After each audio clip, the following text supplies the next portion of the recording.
You're listening to Real Restaurant Radio, the show that inspires up-and-coming restaurant and bar owners, along with current operators, to pursue their passion in the restaurant business. I am your host, Kostas Lazanis, and I'm joined, as always, with my good friend, Cary Hodson.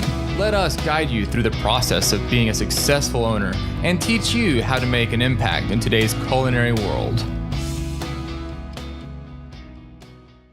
What's up, Cary? How you doing today, man? Hey, doing good. Episode 8 of Real Restaurant Radio. I think so.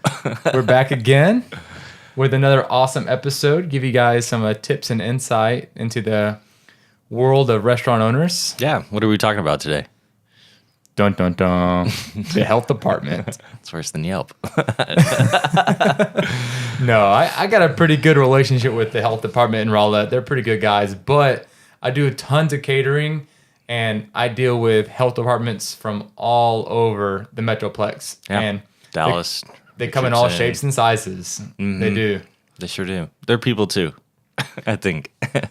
What they're always really respectful, and they're there to keep the public safe, and that's our goal too. So I think if you have nothing to hide, you shouldn't be afraid of them. It's just like a prepared student. You know, you're not really scared of the teacher if you did all your homework.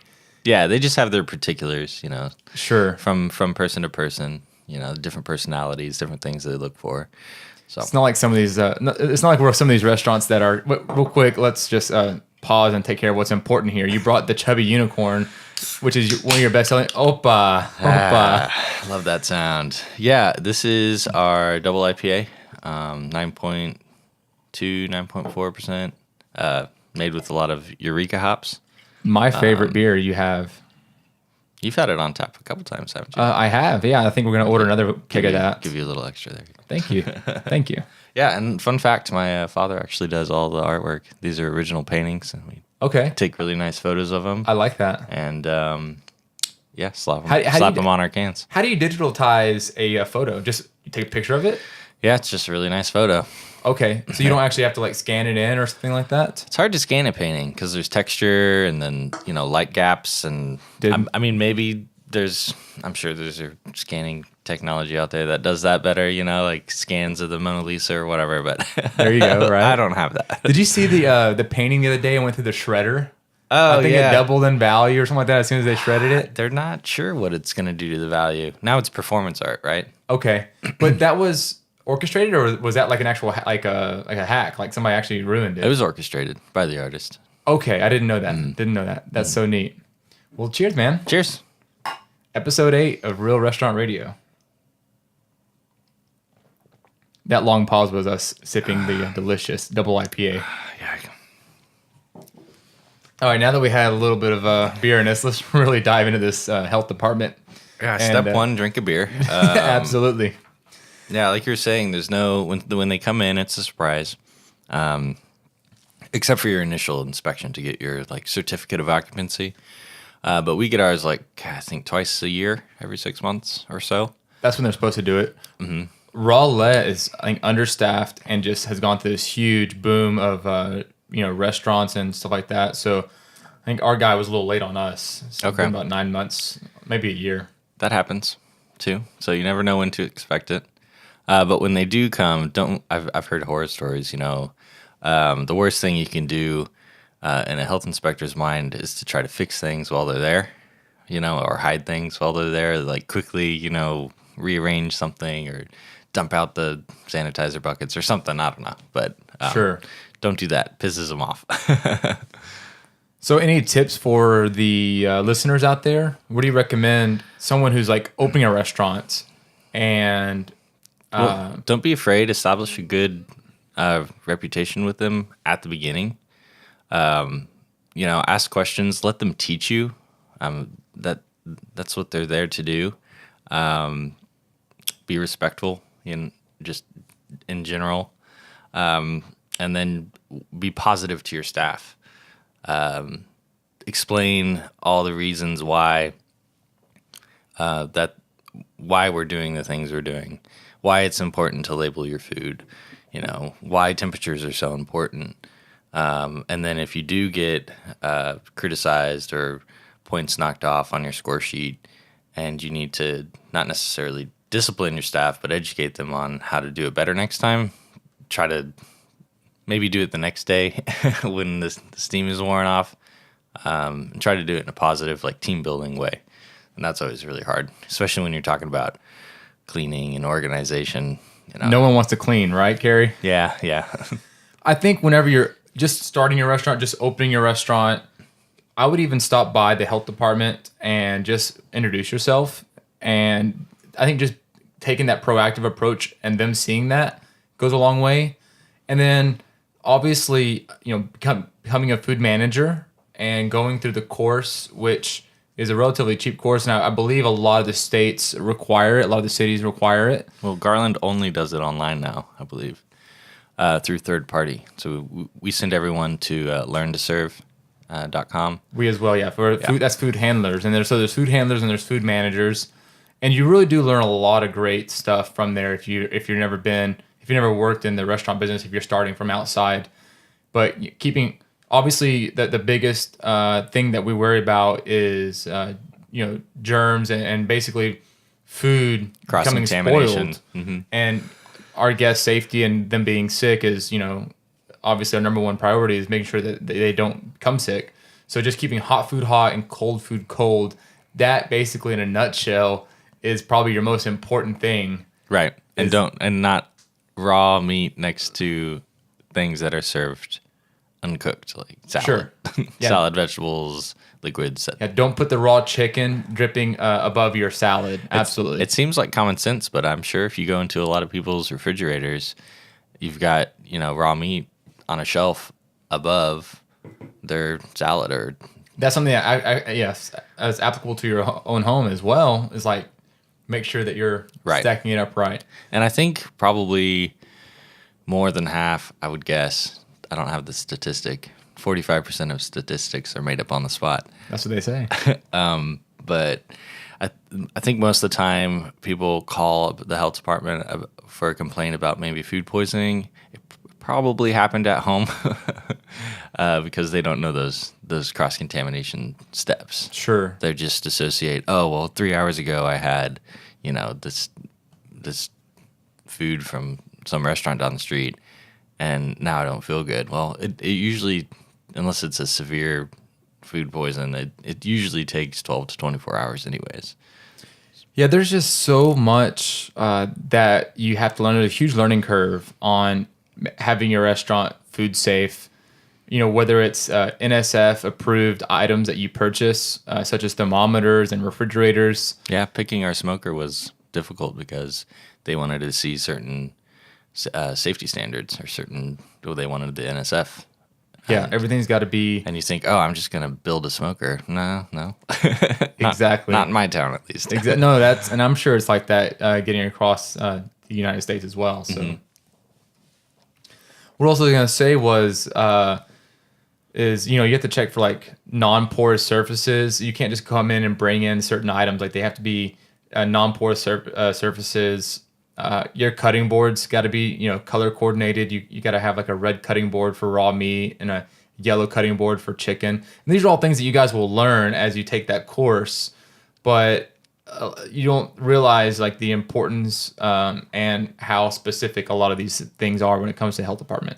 Sure. And just like you said, go into the health department, get to know your inspector, get to know how your health department works, like they're like who's in charge. The little caveats too. Who your inspector is going to be. Invite them to your restaurant before you open to kind of do a friendly walkthrough. Unless you're in a city that's hyper organized and gets everyone like fire, the building inspector, the health inspector all in one room for like a pre-submittal form. I don't think a lot of cities do that, so you're kind of on your own to communicate with all these different parts of the city that's going to be regulating you. So it's a good idea to get ahead of that. Yeah. Mm-hmm. Yep. I was at the State Fair of Texas yesterday, and it's funny. I was actually looking at all the different booths and looking at all their fire extinguishers and kind of what their setups were. So I had a good time there. It was fun. They had, what they had? They had here in Texas, they had a corn dog beer. Yeah, with mustard on the rim, right? They had mustard on You heard about it, huh? Yeah, I don't know about that, but It was all right. Nothing special. I think people will try it, and it won't be the 6-pack they put in the fridge. It was a But fad. yeah, It was a fad. So did that. So I had a good time there. well, you don't eat funnel cake every day either, so Yeah, exactly. Funnel cake. Yeah. It's basically like a donut, right? Just fried dough, more Yeah. or less, with powdered sugar on top. So how do you set up for an event? You do a lot of pop-ups. What kind of requirements? And I think all the cities are pretty much the same. They but what kind are. of- I mean, they want to see your wash, rinse, and sanitation buckets. They want to see if you have reusable utensils, right? yes, Right. and we have a spigot that you can open and close, and that stays open. So I forgot what the name is for that, but For hand washing? for hand washing. Okay. So it we're, has to be- we're allowed to just use like an igloo cooler and sanitizer and a towel. Okay. So it's pretty Yeah, simple. see, It with doesn't the, have to but be with the igloo fancy. cooler though, you press it, and then when you let go of it, it stops. It has to be something that you can open up, and it continues to run, and close it. I haven't gotten snagged on that one. Okay. I don't know. So Okay. we do that. Just those 3-gallon or 2-gallon water jugs from Walmart do that, right? Exactly. With the Yeah, handle on it. It's Yeah. almost like a tea dispenser that you can open up. It can stay open and let the water come out. Sure. Other than that, bring the fire extinguisher. There's that silver fire extinguisher that's like for the kitchen, Type K. Type K. Mm-hmm. And I know some places want that. Most places don't, but I have been like, where's your Type K fire extinguisher for like a special event? Is that because you're under a tent Or because I don't know, just that one fire marshal was like, hey, where's your Type K fire extinguisher? I'm like, Wow. we always bring just the red one. those are expensive. So you're outside. Well, anyway, so In my city, if you put 2 10-by-10 tents together, then you have to get a fire inspection and put up an exit sign. So wow. there's always that little thing that Okay. that you don't know. The tent is very important, though. I think everybody wants to see that. It's not for shade. It's not for your comfort. It's not for branding. It's to keep stuff from falling into the food that you're preparing. Exactly. They of course always want you to have a thermometer, and Gloves. then right, and they want you to be able to, I guess, keep your food. If you're cooking the food, keep your food cold, keep your food hot. Yeah, they always do a thermometer check, make sure that everything is, Right. below or above the danger zone. Yeah, and they want to know where the food came from. To the danger zone. That's why we have editing. We can take that out. Wait, you only gonna make it into the podcast? Come on now. I always sing that song to myself whenever we talk about the danger zone, which the danger zone is basically having food above 45 and below 150. 50? 135? We should probably take the course again. We probably need to, right? Anyway, just basically that the temperature where bacteria can grow at really rapid rates. Right. So What are some of the things that you've kind of gotten snagged on, or that you focus on when you know that time of year is we coming? just went through an inspection, and I got like a little tile missing, so I gotta have to get that fixed. The gaskets on my walk-in refrigerator door are a little kind of falling apart, I guess, from being opening and closing so many times. So I got to replace the gaskets, make sure that the seal's there, but I guess it's just kind of starting to fall off the. What are they worried about happening? They want it sealed like fresh seals. Okay. So I guess whenever they do their inspection once a year, that's their opportunity to kind of fix whatever they want to see fixed for like the long term. No flaking paint. Yeah. All that grout fun in your stuff. tile's good. Exactly. Yeah. So they want to go in there and make sure that everything is. The sinks have to be mounted really well with no gap between Yes. the wall. Yes. Right. Nothing, stuff and things can hide in. Yeah, I remember whenever I opened the restaurant and I told them I was going to have a shrimp dish. They wanted to have a separate compartment, defrosting compartment just for the seafood. So I had to get by a 2-compartment, defrost sink or whatever, prep sink for the seafood, because they wanted to have the seafood separate. They let you defrost food in a sink? Well, if you would do like a quick defrost, Oh, I didn't know they let you do that. yeah, they'll allow it. Just run water over a bowl. If I you was need- told we couldn't do that. Okay. Yeah. I'm in Rowlett. This is Intrinsic Smokehouse and Brewing Companies in Garland, and I'm in Rowlett, Texas. So different cities. And I think there's probably a million different cities and a million different regulations. Sure. I'm sure it's all the same stuff, but just the smallest little nuances that are changing. Well, there's a Texas standard code that each city chooses to adopt or not, or elaborate on or not. So that's where you get some of that. And then, like you said earlier, it kind of depends on the personality of the person who's inspecting you guys. Sure. So yours might be really infrastructure oriented and wants the right equipment and the right gaskets and the perfect tiles and all of that. And mine might be very temperature oriented and takes temperature with 20 different things. And that same inspector can come in one day and have a whole different attitude the next day. I'm telling you, like, True.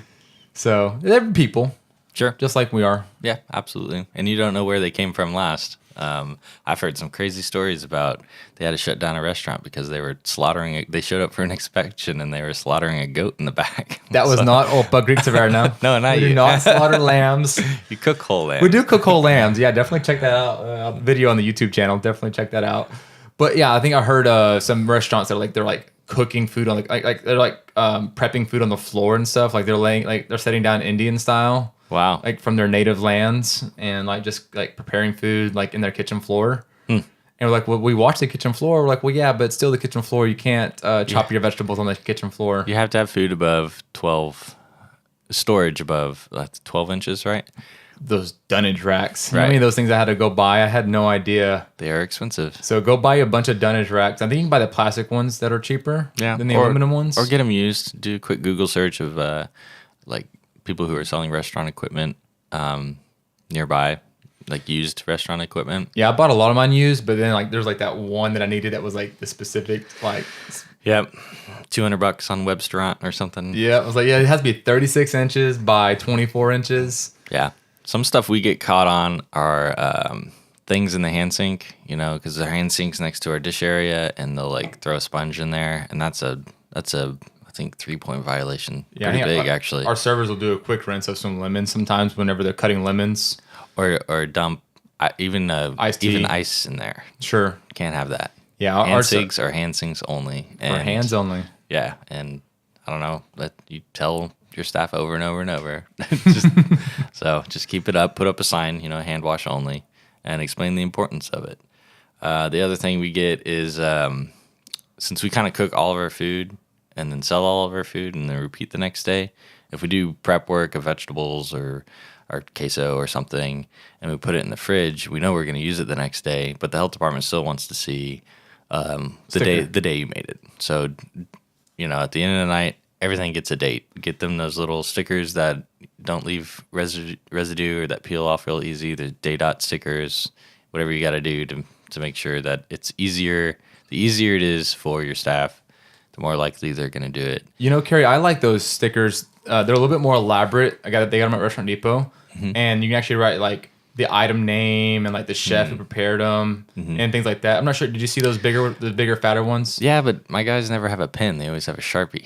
Yeah, exactly. So they end up just writing huge on top of all of it. And we do both, but those are really nice anyway. And what's great about that is sometimes you have chef A or employee A working Monday, Tuesday, Wednesday, Monday, Wednesday, and then whoever comes in on Tuesday, basically they can communicate non-verbally through the stickers, and they can say, "Hey, I made this yesterday." Yeah, and we get our big truck order on Fridays and on Mondays, and so we go through Thursdays and on Sundays and reorganize everything and write use first, and we reorganize to where we can, when we get the new food, if they're kind of repeat items, they go to the back or the bottom. That way we're first in, first out. That's, keeping the food fresh, which is, I think for us, we just do so much volume. It's just so easy to just keep it going, keep it rotating. That's what's so great about having, a high volume restaurant is, you keep that food fresh, every 3 days. It's definitely easier to do inventory that way because you're going to use it before it fails. Exactly. So, which is always good. We get knocked on beard nets every time. Beard nets? Yep. So, Cary, Hodson, and Intrinsic Brewing Company, they got more facial hair there than most restaurants. Most restaurants. I'd say so. These darn brewers and their beards. Yeah, they always get us for that. We just have them on hand, and we haven't gotten any complaints. That's good. ever from the public. It's kind of our persona and personality. So What about that one mutual customer of ours, Connie and Tom? oh yeah, I thought they she's really like- liked you. They love me. They love they me. hate They it. love you too. They're just like, we just want you to shave that beard. Yeah, sorry. It's not happening. I always told Cary, I think I told him, we gotta make a big spectacle of it and like have him like in an old style barber chair getting like a nice razor shave for charity or something like that. Something epic. Someday maybe. And he laughed at it, but we'll see. I think that's my goal before. How about you grow a beard? Yeah, 2 years, and then that we'll might shave take a them few both off. years. I don't know. That might take a few years and maybe some of that miracle hops. Yeah. Oh, Oh, sorry. wow. Is that the fire alarm from the health department over here? Hope you have your type K. Oh my goodness. There it is. Okay, all right. Sorry about that. We had a fire alarm, That was our 15-minute. Oh, it's 20-minute timer. 20-minute timer. Sorry, we had to time this thing because we'll start rambling on. Next thing you know, the podcast is already supposed to be over. You guys are done listening to us, and we're just getting started talking. So Yeah, and fun fact about DSLR cameras is they're not camcorders, so they have it in their hardware to shut off at 30 minutes. yeah, it's all a big Ponzi scheme from the big camcording companies. They don't want Okay. the cameras recording and taking over their territory. Yeah. So I send my guys to learn to serve. It's like $10. Takes 2 hours maybe, and they pay for it because it's their license. I feel like, and it lasts 2 years, and they can take it to whatever restaurant they.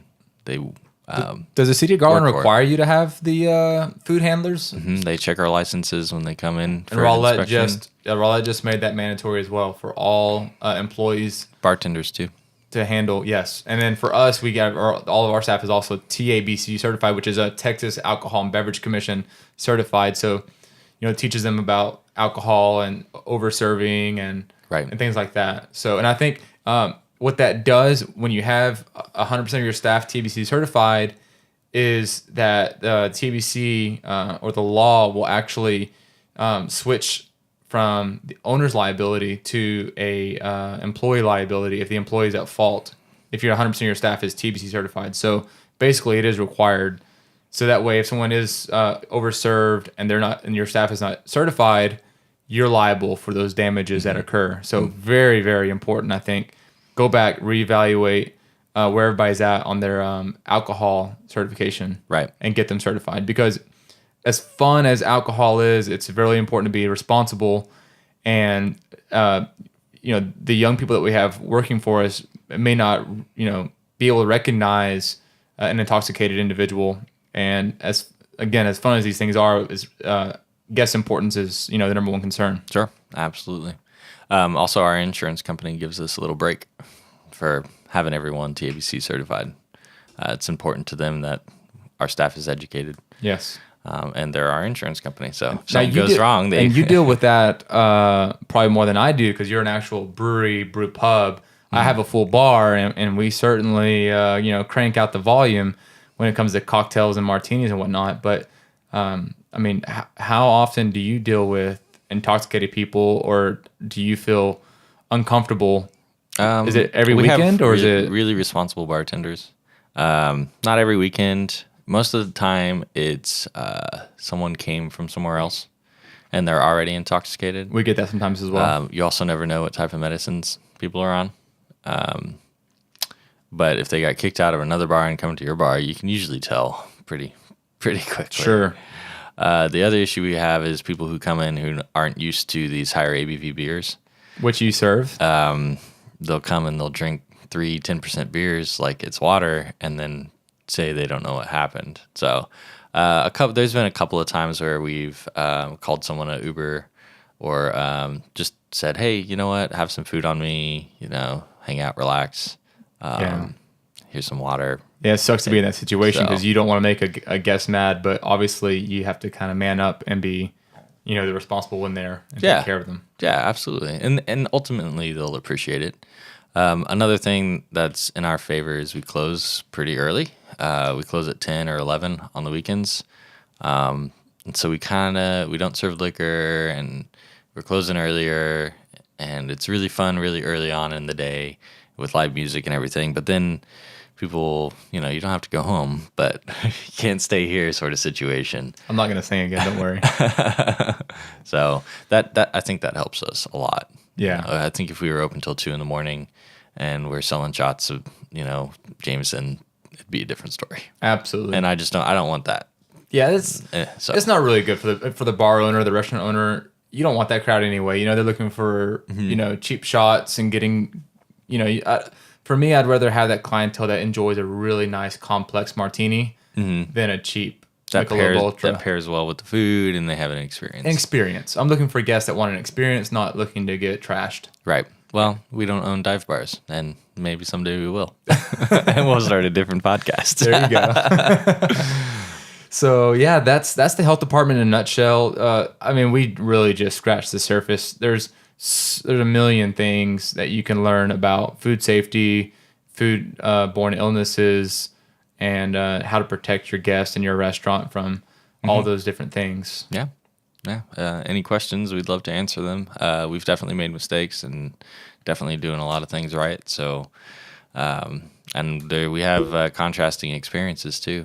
Yeah, I think as long as you're able to, bounce back from, the health department giving you some tips and you're able to, fulfill those wants and needs from the health department, more or less, they're pretty easygoing and they want to see you successful. Right. And they want to see you happy. They just want to see it done the right way. So yeah. I think as long as you're compliant and, and you're speedy in your compliance, right. they respect and appreciate that. They're doing their job. And at least in our city, there's kind of an overall